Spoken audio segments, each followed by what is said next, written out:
Iki cyumweru muri bungabunga ubuzima turarebera hamwe ibijyanye na kanseri ya prostate, kanseri ikunze kugaragara ku bagabo. Raporo nshya y'ubushakashatsi irerekana ko abarwayi ba kanseri ya prostate byitezwe ko baziyongera cyane ku isi hose bitarenze umwaka wa 2040. Profeseri Abubakar Mohamed, inzobere mu buvuzi bwa kanseri muri Nigeria, aratuganiriza ku mbogamizi n'amahirwe biri mu rugamba rwo guhangana na kanseri ya prostate muri Afurika. Izi nkuru hamwe n'izindi turazigarukaho ku buryo burambuye muri kiganiro bungabunga ubuzima cya none.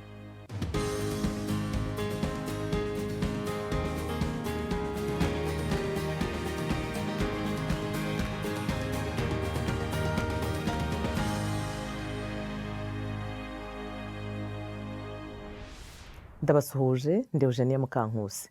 Ikaze mu kiganiro bungabunga ubuzima. Ni indwara ishegesha ubuzima yugarije abagabo babarirwa muri za miliyoni ku isi. Kanseri ya prostate ni imwe muri za kanseri zikunze kugaragara ku bagabo.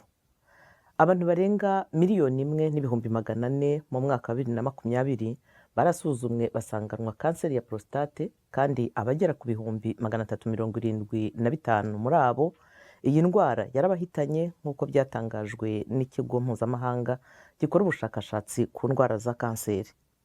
Muri Afurika yo munsi y'ubutayu bwa Sahara mu mwaka wa 2021 ikigero cy'impfu zatewe na kanseri ya prostate kikubye inshuro 2.7 ugereranije n'ikigero cyo ku rwego rw'isi. Prostate, urugingo rw'ingenzi rw'imyanya myibarukiro ya kigabo, ijya kungana n'akabuto. Iyo idasuzumwe, iyi mvubura ntoya ishobora kuba isoko y'ingorane zikomeye.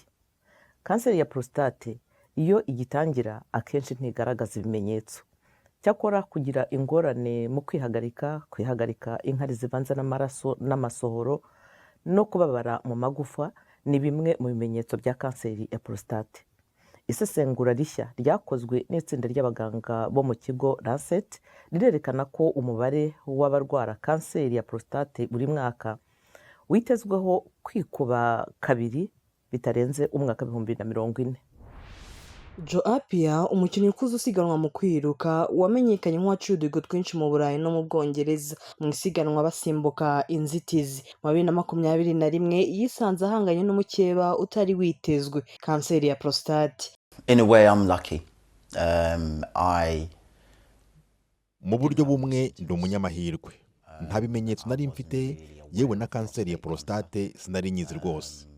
Ariko umushuti wanjye yarampamagaye arambwira ngo ndwaye kanseri. Ndamubaza nti uravuga ibiki? Urwaye kanseri? Kandi tunganya imyaka. Nawe afite ubuzima bwiza no ku mubiri. Twari twaramenyaniye muri siporo, rero narumiwe. Ariko nanjye yanshishikarije kujya kwisuzumisha. Nshimira Imana ko nkiriho. Kanseri ya prostate ni bwoko bwa kanseri wiganje mu bagabo, aho bwihariye 15% by'abarwayi ba kanseri ku isi. Isesengura rero gukorwa n'ikigo Lancet ryagaragaje ko hari ubwiyongere bukabije bwa kanseri ya prostate buri mwaka. Ryerekana ko mu gihe mu 2020 ku isi hari abarwayi 1.4 mu 2040 bazaba bageze kuri 2.9. Profeseri Nick James ni inzobere mu buvuzi bwa kanseri ya prostate n'iy'uruhago mu kigo cy'ubushakashatsi ku ndwara za kanseri i Londres mu Bwongereza. There's around 1.4 million men diagnosed per year with prostate cancer at the moment. Kuri ubu buri mwaka abagabo 1,400,000 barasuzumwa bagasanganwa kanseri ya prostate. Inzobere zivuga ko leta z'ibihugu zigomba kwitegura hakiri kare uburyo zakemura ikibazo cy'ubu bwiyongere, zishyiraho inzego z'ubuvuzi zihamye zibasha gusuzuma no kuvura iyi kanseri hakiri kare. Kuzamura imyumvire nabyo bifite uruhare runini. So raising awareness is a key component of this, and one of the things Kuzamura imyumvire rero ni igice cy'ingenzi muri ibi. Kandi kimwe mu bintu tugarukaho cyane ni ikoreshwa ry'imbuga nkoranyambaga n'ikoranabuhanga rya telefoni zigezweho. Ibyo byombi bigakora nk'ibikoresho byo gukwirakwiza ubutumwa, kubera ko abantu barimo kujya cyane ku mbuga nka TikTok, Facebook n'ibindi nk'ibyo. Ariko zanaba Imibare yo mu wa 2020 y'urwego Global Can rushinzwe gukurikirana indwara za kanseri ku isi igaragaza ko kanseri ya prostate iza ku mwanya wa kabiri muri kanseri zisuzumwa zigasanganwa cyane abagabo bo muri Afurika yo munsi y'ubutayu bwa Sahara. Abakurikiranira ibintu hafi bavuga ko impfu ziheruka kuba zikurikiranye z'abirabura b'Abanyamerika babiri b'ibyamamare Lou Gossett Jr. na O.J. Simpson n'akwezi guciyemo zibutsa nta gushidikanya ko abagabo b'abirabura bibasirwa cyane na kanseri ya prostate ndetse ikanabahita. Cyiza ni uko iyanjye yabonetse hakiri kare kandi banankoreye isuzuma ryo kunkurikirana aricyo kizamini cy'isikana rya PET. Rero iyo bakora isikana rya PET biba ari ukugira ngo barebe niba kanseri yararenze agace ka prostate. Ko inkuru ya API byerekana kuba kanseri yagaragara hakiri kare binyuze mu kwisuzumisha hakiri kare bishobora gutanga umusaruro ufatika mu bijyanye n'ubuvuzi. Profeseri Bello Abubakar Mohamed ni umuganga mukuru mu ishami ry'ubuvuzi bwa kanseri ku bitaro byo ku rwego rw'igihugu i Abuja muri Nigeria, akaba n'umuyobozi ku rwego rw'igihugu mu ihuriro rishinzwe guhuza amabwiriza y'ubuvuzi bwa kanseri ya prostate mu karere ka Afurika yo munsi y'ubutayu bwa Sahara. Aratuganiriza ku ntambwe zo gukumira no kuvura kanseri ya prostate. The incidence of prostate cancer in Africa is really difficult to say for so. Kuvuga urwego kanseri ya prostate iriho muri Afurika mu by'ukuri biragoye cyane kubw'impamvu nyinshi. Ntabwo dufite gahunda zisuzuma zihoraho. Ntidufite amakuru yanditse ajyanye na kanseri mu bihugu bya Afurika, kandi rwose nta n'ubuvuzi bwa kanseri na buke buboneka mu bihugu 22 kuri 54 bya Afurika. Kandi ni ingenzi kumenya ko kanseri ya prostate ariyo kanseri iza ku mwanya wa mbere mu bagabo bo muri Afurika yo munsi y'ubutayu bwa Sahara. Icyo rero ni ikintu dukwiye rwose kumenya, si imibare, tukamenya ko ariyo kanseri izi imbere ya kanseri zose mu guteza impfu mu bagabo bo muri Afurika yo munsi y'ubutayu bwa Sahara. Ariko iyo uvuze ubwiganze rusange bwa kanseri muri iki gihe harimo abagabo n'abagore, iza ku mwanya wa gatatu. Kandi iyi ndwara ikwirakwiye cyane mu birabura muri Afurika yo munsi y'ubutayu bwa Sahara yose, ndetse byitezwe ko izakomeza kwiyongera ku buryo mu 2030 izaba yaramaze kugera ku rwego rw'uko yafatwa nk'icyorezo. Kiretse gusa habaye ikintu cy'ingenzi kandi harabura imyaka 6 ngo icyo gihe kigere. Rero hagomba kubaho guhuza ingufu mu gukora ibishoboka byose ku buryo iyi ndwara igabanuka. Bimwe mu bimenyetso bigaragarira ku muyoboro w'inkari, kubera ko mu by'ukuri nyirabayazana iyitera ni ingaruka z'umusemburo witwa testosterone. Uwo ni umusemburo wa kigabo, niwo uha umugabo akanyabugabo, urumva umugira umugabo n'ibindi. Uko ikigero cyawo kizamuka ni nako uzagira ingaruka kuri prostate. Rero izo mbogamizi n'ingaruka za testosterone ku tunyangingo twa prostate zizabyara kanseri uko ugenda usaza. Unahura n'ikibazo cyo kuribwa iyo wihagarika. Birababaza cyane kubera ko ibirimo gufunga ubwenge bwaho inkari zisohokera. Uburyo bworoshye bwo kwemeza niba umuntu arwaye kanseri ya prostate ni ukumukorera ikizamini cy'amaraso cyoroshye cyitwa prostate specific antigen, PSA mu mpine. Icyo gishobora kurokora ubuzima bw'umuntu. Ikindi tuzi kandi ni uko kanseri ya prostate igenda irushaho kwiyongera uko umuntu asaza. Rero utangira gukoresha iki kizamini cya kanseri ya prostate kuva ku myaka 40 kubera ko umugabo umwe kuri 4 babirabura abazarwara kanseri ya prostate mu gihe cy'ubuzima bwe agejeje ku myaka 80 y'amavuko. Kuko bifatwa ko ari indwara y'abirabura bitewe nuko bagira umusemburo mwinshi wa testosterone. Ubushakashatsi bwerekanye ko abagabo babirabura bagira testosterone nyinshi. Iyo akaba ari nayo mpamvu bakunze kwibasirwa cyane na kanseri ya prostate ugeranije n'abazungu. Urugero, ugiye muri Amerika n'abazungu bake barwara kanseri ya prostate mu buzima bwabo ubagereranije n'abirabura b'Abanyamerika nabo bafite imibare imwe nabo muri Afurika ariyo 1 kuri 4.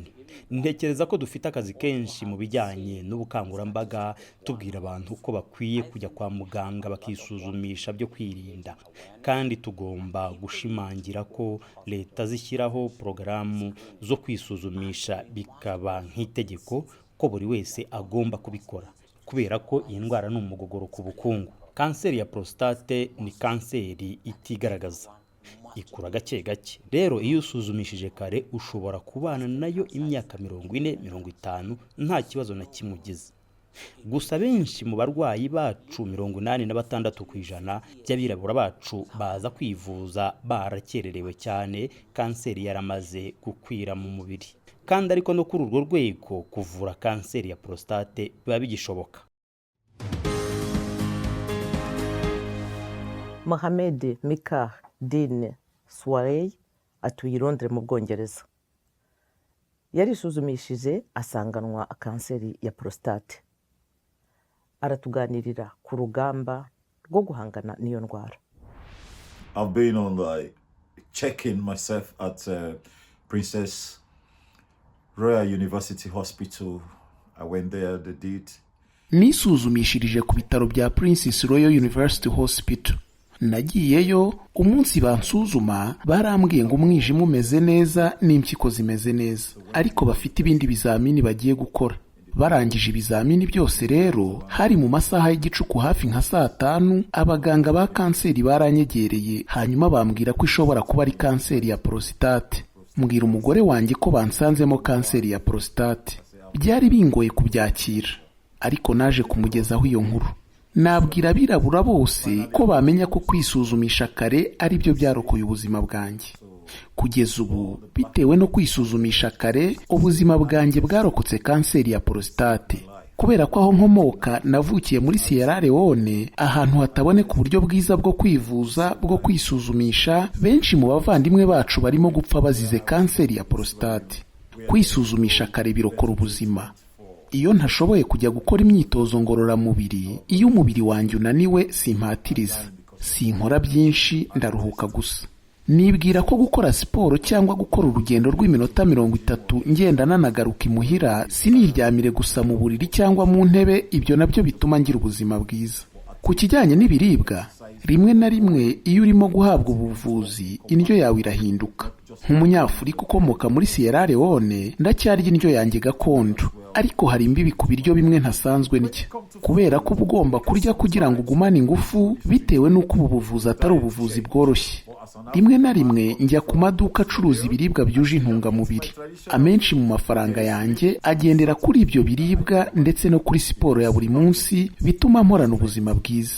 Kubera ko nk'urugero umwaka ushize ndi ku buvuzi bwa chemotherapy, nari nihaye intego yo kuzajya nkora pompage 100 mu gihe cyose nzabumaraho. Ibyo byari muri gahunda yo gukusanya amafaranga y'ubushakashatsi kuri kanseri ya prostate. Nabijyanishaga ariko n'ubukangurambaga bwo kwisuzumisha hakiri kare ko birokora ubuzima. Kugira prostate nzima ni ingenzi ku mibereho myiza rusange y'umugabo. Ihuriro ry'inzobere mu buvuzi bw'indwara zibasira urwungano rw'inkari rivuga ko gufata amafunguro atagira ingaruka kuri prostate bishobora kuba inyongera mu byafasha kubungabunga ubuzima bwa prostate. Inzobere zivuga ko mu mafunguro atangiza prostate harimo inyanya zifitemo ibinyabutabire bya lycopene, byagaragaye ko zigabanya ibyago byo kurwara kanseri ya prostate, zikanatinza gukura kw'ibibyimba byibasira prostate. Inzobere zivuga ko amafunguro atangiza prostate harimo inyama zifitemo ibinyabutabire bya lycopene, byagaragaye ko zigabanya ibyago byo kurwara kanseri ya prostate, zikanatinza ugukura kw'utubyimba twibasira prostate. Hari kandi n'amafi akungahaye mu binyamavuta nk'ayo mu bwoko bwa somo, makrele na sardine, kuko ari isoko nziza ya aside z'ingenzi za omega 3 zifitemo ubushobozi bwo kurwanya utu tubyimba. Ikiganiro cyacu cya none naha tugisoreje. Ku yandi makuru y'ubuzima, inama zagufasha kumererwa neza n'ubuvumbuzi bushya mu buvuzi, gumana n'Ijwi ry'Amerika ku rubuga rwa internet wa3.radioyacu.voa.com. Naho ubutaha mukomeze kugubwa neza, muharanira kandi ko umunsi wanyu wari wo wose uba w'ubuzima buzira umuze.